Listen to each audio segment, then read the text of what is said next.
This is the story of a Let's Player called Broom. Broom spent most of his time recording Let's Plays, editing them, and maintaining BBJ Publishing, which is his YouTube channel. He has covered all kinds of games, crusading the open skies, venturing forth into unknown lands, and traversing the mysteriousness of unknown places. Now, he starts a new adventure.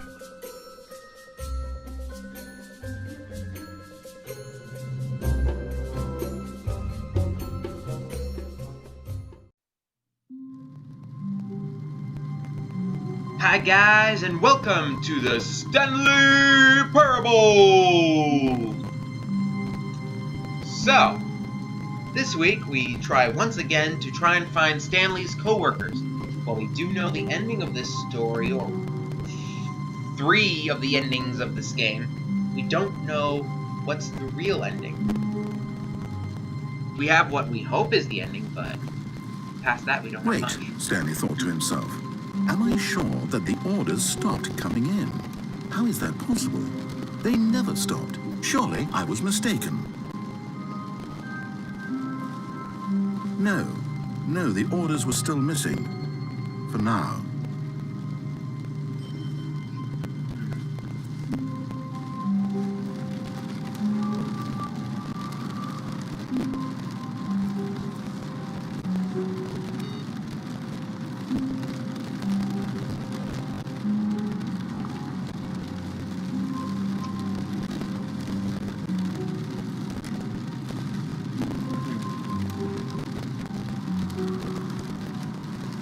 Whoa!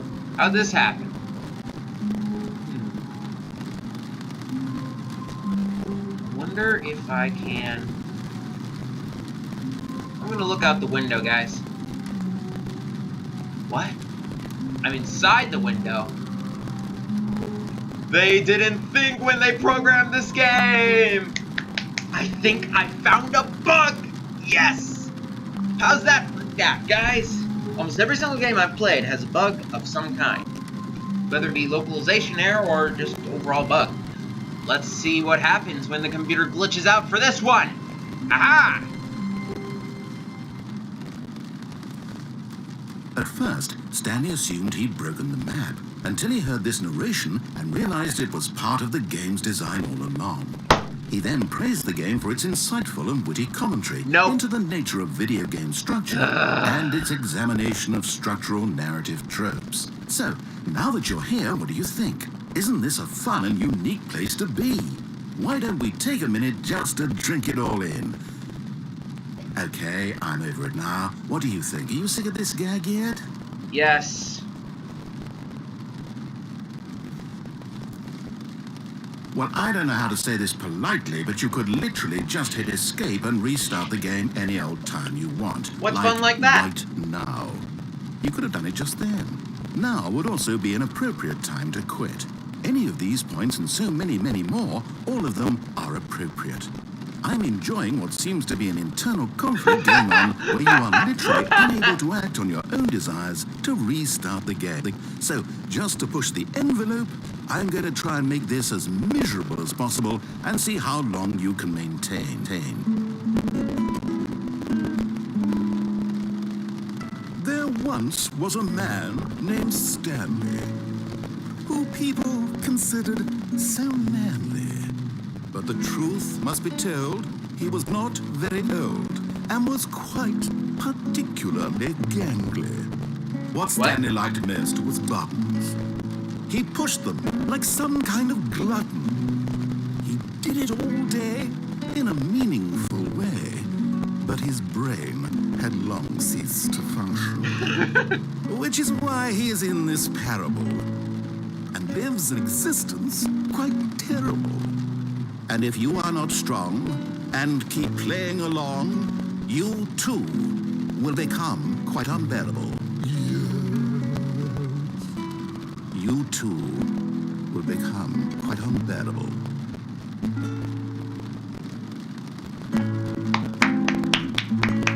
Beautiful! Beautiful! Seriously, A+ for effort. That's pretty good. Yeah, he's gonna keep playing this song over and over again. It's instrumental, isn't he? Ba, ba, ba.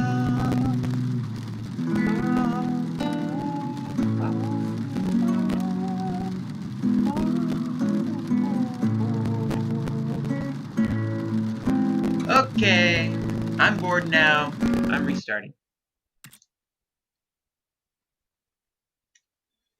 So yeah, I don't think that was quite long enough for you guys, so I may decide to cut it here, I may not.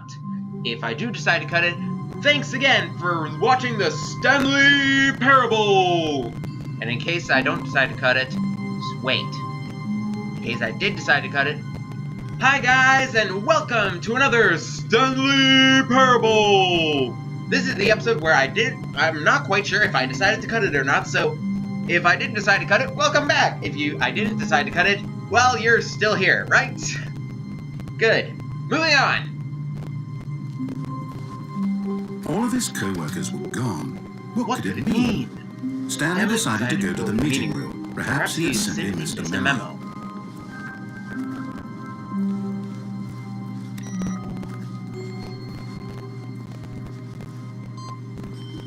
Waiting input. Alright. When Stanley came to a set of two open doors, he entered the door on his right. This was not the correct way to the meeting room, and Stanley knew it perfectly well. Perhaps he wanted to stop by the employee lounge first, just to admire it. Wow. Yes. This room. But eager to get back to business, Stanley took the first open door on his left. Sure, let's do that again. And so he detoured through the maintenance section, walked straight ahead to the opposite door, and got back on track. Oh, this gets back to track, you idiot! Why did I listen to you? Yet there was not a single person here either. I didn't know about the Feeling a wave secret of disbelief, Stanley decided to go up to his boss's office, hoping he might find an answer there. The broom closet. Stanley stepped into the broom closet, but there was nothing here, so he turned around and got back on track. Pretty amazing broom closet. There was nothing here. No choice to make, no path to follow, just an empty broom closet. No reason to still be here. Yep. I'm just gonna stand here. It was baffling that Stanley was still just sitting in the broom closet. He wasn't even doing anything. At least if there was something to interact with, he'd be justified in some. As it is, he's literally just standing there doing sweet FA. Not a clue what he means by that. Are you really still in the broom closet? Standing around doing nothing? Why? Please Oh, you're offer me some directing us explanation here. directly I'm now. genuinely confused. Well, you see, Mr. Neighbor, there's a thing about his You do man. realize there's no choice or anything in here, right? If I'd said Stanley walked past the broom closet, at least you would have had a reason for exploring it to find out. But it didn't even occur to me because literally this closet is of absolutely no significance to the story whatsoever. I never would have thought. That's what makes it so beautiful. There's not any of the endings, so I could literally be stuck in here for hours. Maybe to you this is somehow its own branching path. Right. Maybe when you go talk about this with your friends, you'll say, "Oh, did you get the broom closet ending? The broom closet ending was my favorite." I hope your friends find this concerning. What, you think I'm Stanley was fat British? and ugly and really, really stupid. He probably only got the job because of a family connection. That's how stupid he is. That or with drug money. Also, Stanley is addicted to drugs and hookers. Why, you little... why does he do this? Well, I've come to a very definite conclusion about what's going on right now. You're dead. You got to this broom closet, explored it a bit, and were just about to leave because there's nothing here, when a physical malady of some sort shut down your central nervous system and you collapsed on the keyboard. Well, in a situation like this, the responsible thing is to alert someone nearby so as to ensure that your body is taken care of before it begins to decompose. Hello? Anyone who happens to be nearby? The person at this computer is dead. He or she has fallen prey to any number of your countless human physiological vulnerabilities. It's indicative of the long-term sustainability of your species.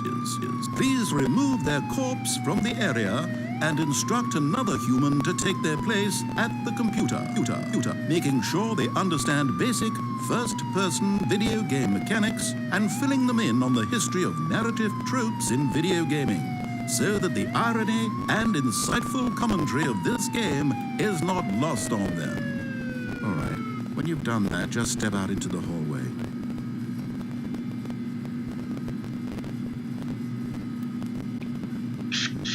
Charlie, we need someone at the computer. The person at the computer is dead, and the guy on the computer says there must be a computer person at the computer. Roger? That's a stand clear. We got a substitute. Stand by. That's a Roger.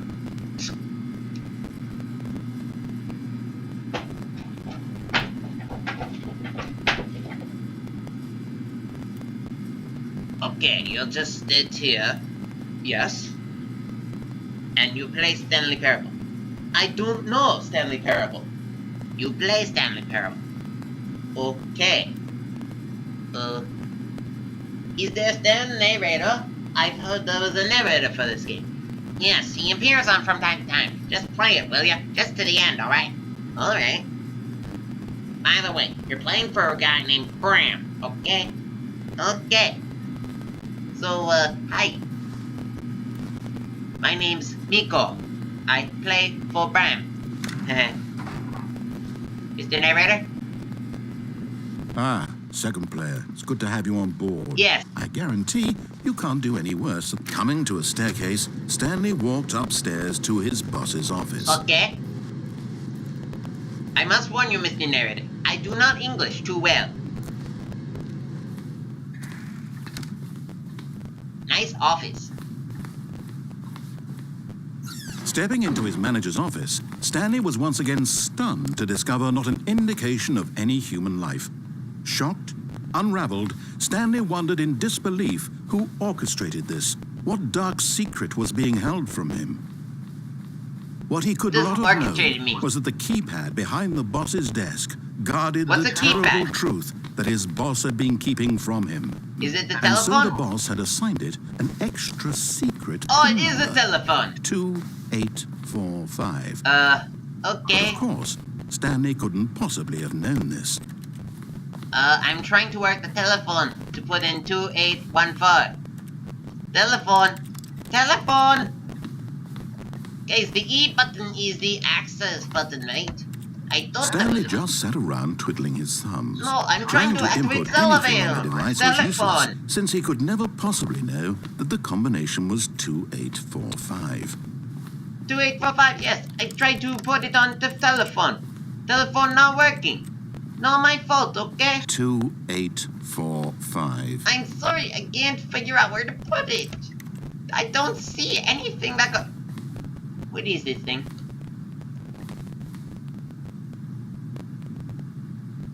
Two, 8, 4... Forgot, but it turns out that the panel's emergency override kicked in, and the door just opened all by itself.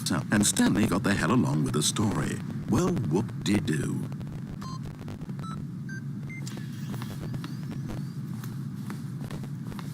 Yay! I did it!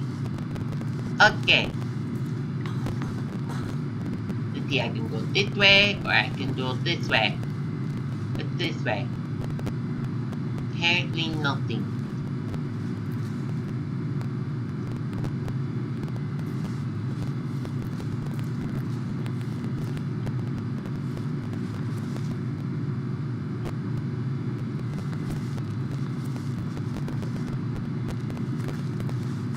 I don't think where anything goes out there. I go this way.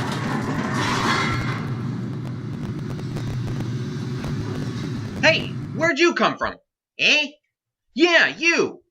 You're still my video! What? Yeah, I'm Bram. See? Oh, I see.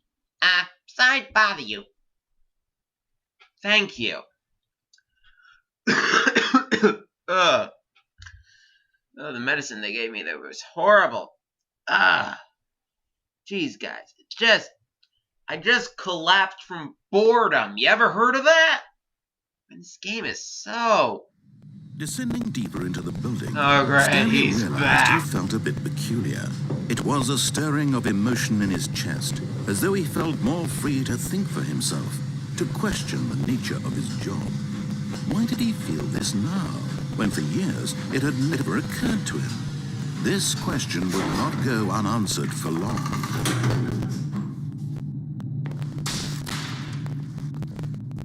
All right. Stanley walked straight ahead through the large door that read Mind Control Facility. No, he didn't. He ran towards the door that said, Escapa. Funny, it spelled like the word escape. Although this passageway had the word escape written on it, the truth was that at the end of this hall, Stanley would meet his violent death. Well, luckily this hall is very, very long. The door behind him was not shut. Stanley still had every opportunity to turn around and get back on track. At this point, Stanley was making a conscious, concerted effort to walk forward and willingly confront his death.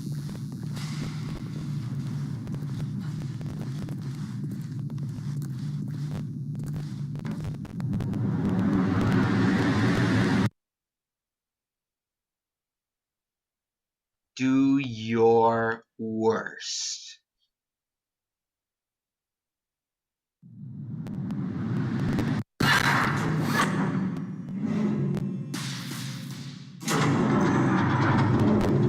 As the machine whirred into motion and Stanley was inched closer and closer to his demise, he reflected that his life had been of no consequence whatsoever. Stanley can't see the bigger picture. He doesn't know the real story, trapped forever in his narrow vision of what this world is. Perhaps his death was of no great loss, like plucking the eyeballs from a blind man. So he resigned and willingly accepted this violent end to his brief and shallow life. Farewell, Stanley. No! I don't want to die! No! "Farewell, Stanley," cried the narrator, as Stanley was led helplessly into the enormous metal jaws. In a single visceral instant, Stanley was obliterated as the machine crushed every bone in his body, killing him instantly.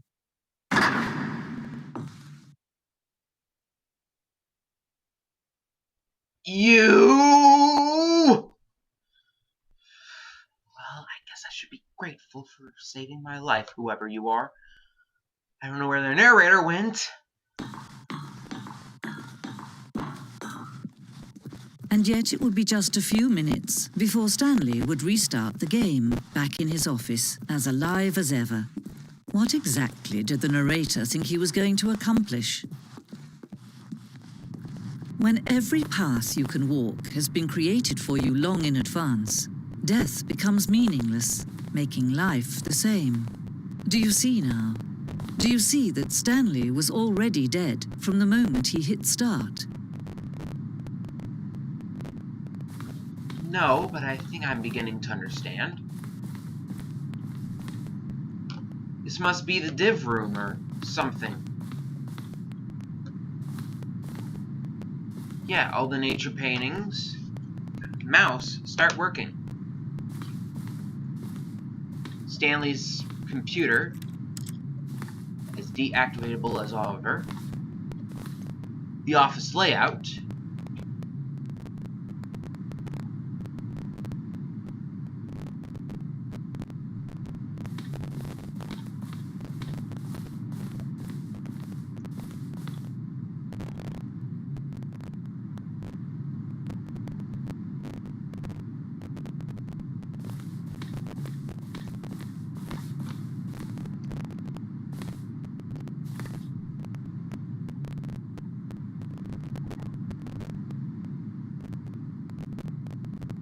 Right.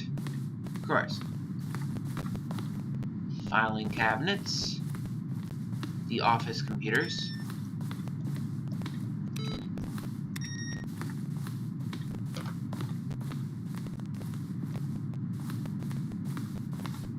The office doors.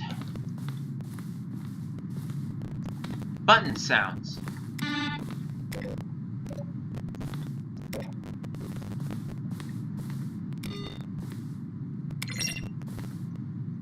Clever. Nose turned back on. Here are the credits. Stanley Parable, written by Davey Wardron and William Pogg. Additional level design from Colin Eddings and Jack Parsons. Programming by Jesus Hig Cruss. I'm going to look up if that's an actual name. The first name is what's throwing me off. Sound design by Robin Arnott, and you know, he's probably Mexican. I heard they pronounce it differently. And Eduardo Ortez and the impeccable Kevin Brightening as the narrator. Hey narrator, do you mind if I call you Kevin from now on? Or Kevin, as you're pronounced probably. Okay, original music. I love you guys. From Yanis Angelis, Blake Robinson, Christiane Baker. Additional voice work, Leslie Staples, Ivana Pitchens, Jenny Coling. Original artwork, Simon Boxer, Milka Lati. Steve support, Jason Ryman, Cassidy Gerber, Mike Duckel, and Peter Wolf. Wyckoff. Piter. Model design by Andreas Jorgensen. Animation from Rye Soderberg. Maximum Labeled. Stanley character skin. Target Art, and Dean Darko. Additional music from Siddhartha Barnhoon,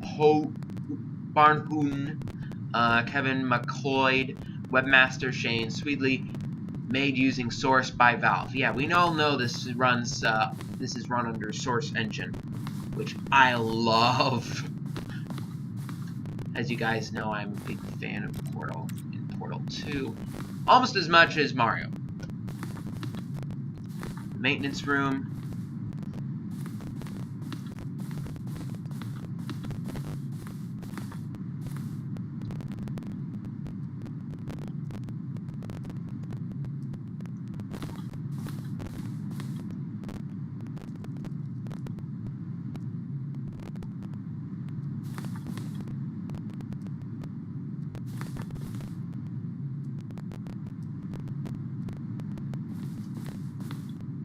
In September 2012, we submitted the Stanley Parable to Greenlight, Valve's process of approving games for Steam. The Greenlight page had only a series of cryptic photos, which was still enough to win the community's approval. Yeah, I like Greenlight, but sometimes people don't put enough there. Ooh. Interesting. Warzone. Early in development, we designed an ending where Stanley would end up on a battlefield fighting aliens. The action game would suddenly be Sinet and would wage war against the narrator. We realized shortly after starting to build it that it was far too jokey and on the nose for the tone of the game. Plus, some people interpreted it as making fun of people who like shooters, which was not our intention. I wish you kept it, because that would have been my intention. There are too many games like that. Okay.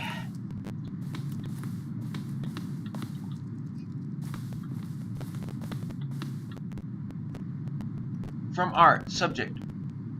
Regarding your game and works. Dear narrator, I appreciate the previous Stanley game as a work of art and standalone title. I appreciate the credit given to art, which is why I'm eager to see a sequel / prequel / standalone / companion game, because art needs good censoring.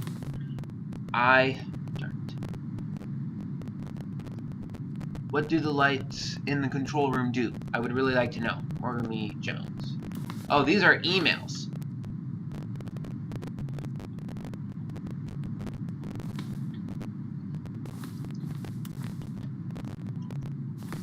After the second trailer we sent out,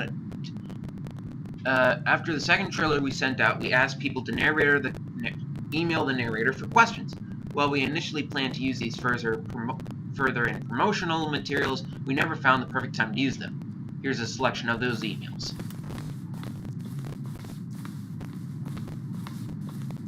The lounge.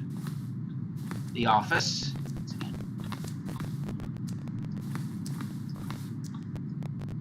The cargo lift, which we saw a little bit of last time.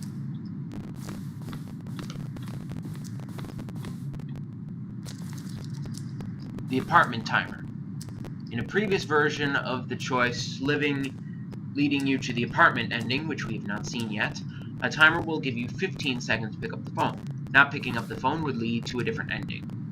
However, I believe they cut that.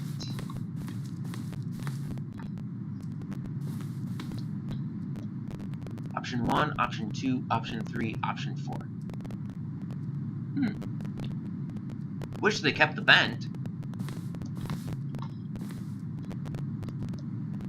The flow of hallways flowing the first two doors was important to get right, since players will replay this so many times. We discussed a number of designs, but ultimately it was the simplest version that won the cut.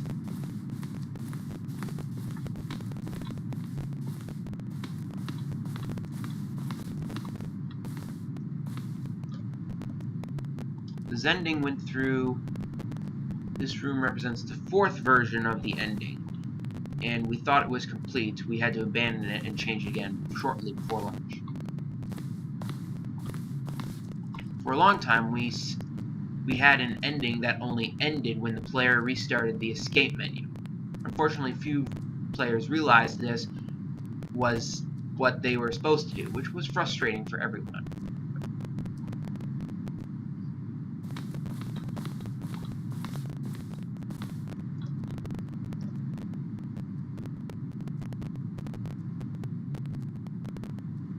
Oh, it was originally part of another game, but it was originally part of this game, but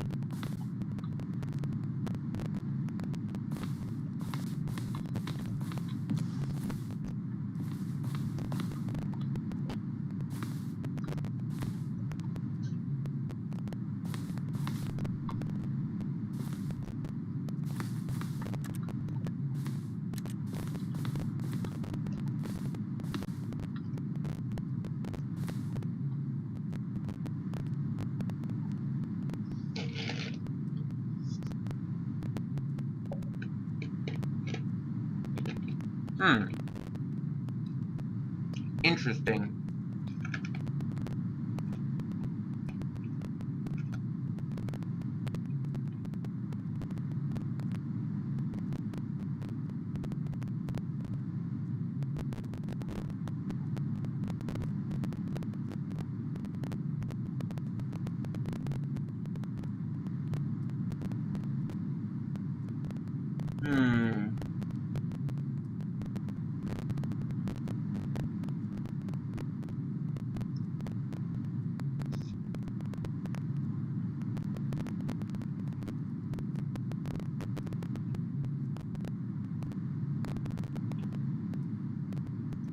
Okay, I think I've seen enough of the trailer. Alright, let's get back out of here, back to... this way.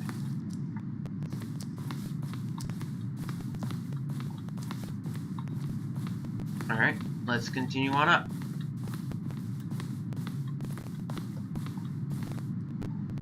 Stanley's office.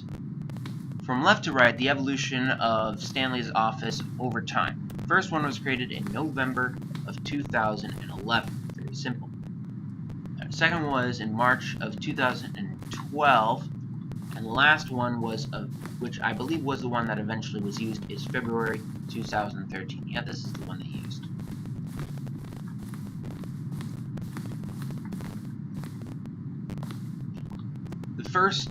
This is the level that William, the level designer, sent Davey, the writer, as a kind of auction piece. The strength of this level got William hired to design the full game. Though much of the environment has changed, the basic layout from this mock-up is still the same.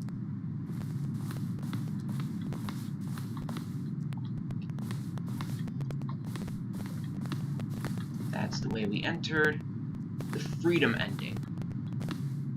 The countdown desks.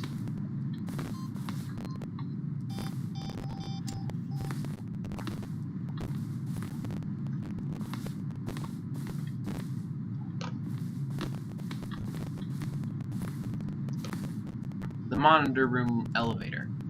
For a time, the elevator in the monitor room could go up or down, with freedom above and the countdown below. We abandoned when the players found it too difficult to remember what was up and what was down, and we placed the two endings together instead.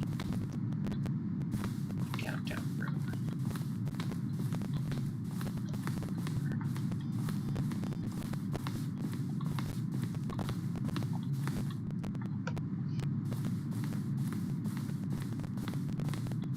Early versions of the boss's office.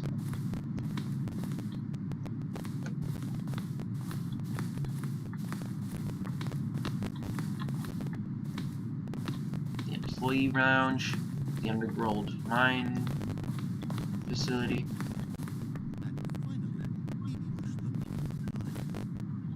Narrator outtakes. Kevin Brighting, the voice of the narrator, reported dialogue for the entire game roughly 3 separate times over the 2 years of development. These are clips from early takes that were not used in the final game.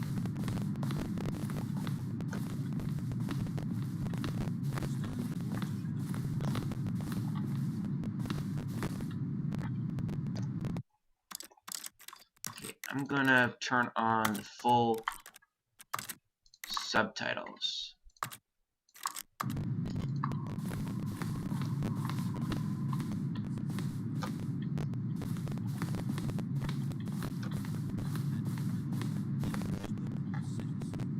Then he pushed the number 4.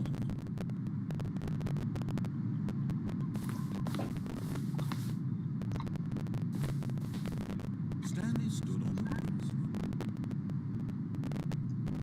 Stanley stood on the roof?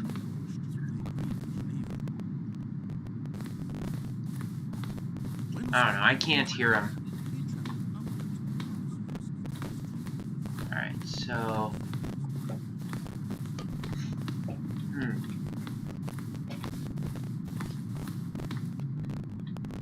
The office clock. I may speed this up. I know this is really boring for those who are not too big of a fan of the game. It's funny, it looks like I'm looping. Am I looping? I think I'm looping.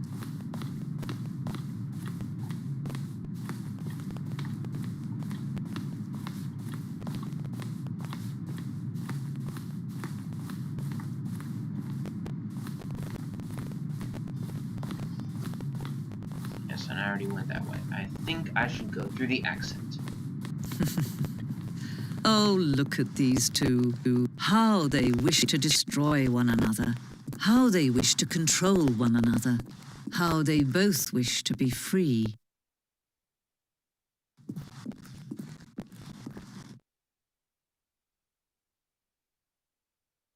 Maybe this is the best way to be free. Can you see? Can you see how much they need one another? No. No, perhaps not. Sometimes these things cannot be seen. But listen to me. You can still save these two. You can stop the program before they both fail. Push escape and press quit. There's no other way to beat this game. As long as you move forward, you'll be walking someone else's path. Stop now and it'll be your only true choice. Whatever you do, choose it. Don't let time choose for you. Don't let time...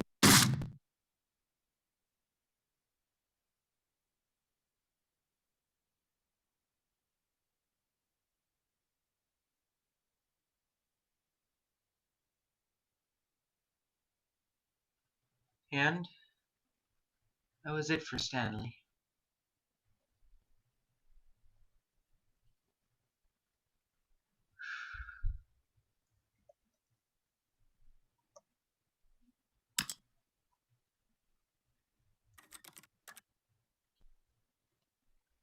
See you guys next time.